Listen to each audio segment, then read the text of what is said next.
J'ai un conseil pour toi. Approche, oui, approche. Tu ne peux pas te construire tant que tu ne sais pas qui tu es. Je répète, tu ne peux pas te construire tant que tu ne sais pas qui tu es. Comment savoir ce que tu veux, où aller ou avec qui rester, alors que tu ne t'es jamais vraiment écouté, tu ne sais pas ce qui se passe vraiment à l'intérieur de toi. Alors que la meilleure relation que tu peux entretenir, c'est celle avec toi-même. Il faut comprendre que plus tu as du respect envers toi-même, plus tu te valorises, les autres feront la même chose. Alors qu'à l'inverse, si toi-même tu ne te respectes pas, les autres auront aucune limite. Apprendre à se connaître, c'est apprendre comment prendre soin de soi. Et cette définition, ça va pas être la même pour tout le monde. Pour certains, prendre soin de soi, c'est vraiment faire attention à son alimentation, son hygiène de vie. Pour d'autres, ça va être l'apparence physique. Donc voilà, pouvoir se make-upper, bien s'habiller, bien se parfumer.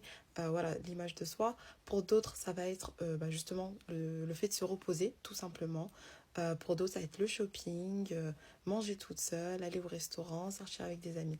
Apprendre à se connaître, ça se fait pas du jour au lendemain, ça se fait vraiment petit à petit, étape par étape. Et souvent, je sais pas si je dois dire malheureusement ou pas, mais c'est dans les pires épreuves, dans les pires moments, ou les moments les plus bas, où on apprend vraiment à se connaître. Je vais vous donner un exemple et vous allez très très bien me comprendre et vous allez vous identifier à moi, parce que je pense qu'on vit tous la même chose. Mais vous voyez, une semaine avant les règles, où on se met à manger tout et n'importe quoi, on se met à pleurer pour rien du tout, on remet toute notre vie en question, on se trouve super moche. Et bah vous voyez cette phase-là, j'ai compris. Genre je me suis dit, avant je culpabilisais, je me suis dit mais pourquoi je ressens tout ça. Par exemple quand je dormais énormément, je culpabilisais, je me disais mais pourquoi. Et en comprenant que c'était normal chez une femme, bah là tout va mieux. Je me sens très très bien et quand ça m'arrive, je suis en mode ok. Je sais que là, je suis dans la mauvaise phase. Souvent, on vit selon le modèle de la société qui nous a été imposé ou par nos parents, l'éducation, le regard des autres. Et je pense, je ne sais pas si vous l'avez déjà vécu, mais il arrive un moment où vous vous reconnaissez plus.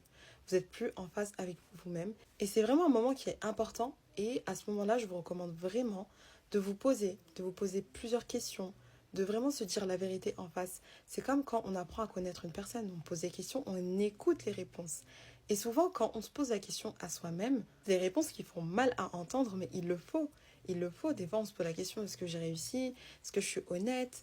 Est-ce que ce que je fais, c'est vraiment ce que j'aime? La confiance en soi, c'est pas uniquement le physique. C'est pas parce que je me trouve belle que j'ai confiance en moi. Non, ce n'est pas que physique. C'est aussi mentalement. Donc, c'est pour ça que c'est très, très important à connaître ses propres limites, à connaître ses forces, ses faiblesses, qui vont t'aider en fait à prendre conscience de toi, qui vont t'aider à augmenter aussi l'estime de toi. En plus, des fois, tu cherches des choses à l'extérieur qui sont déjà en toi.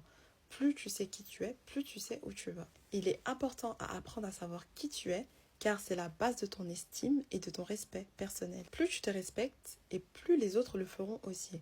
Donc, tu crées un environnement où les autres reconnaissent ta valeur. Mais si tu ne poses pas tes propres limites, personne, je dis bien personne, ne le fera pour toi. Donc voilà, j'espère que vous avez compris le message et je vous dis à dimanche prochain pour une nouvelle vidéo. Bisous!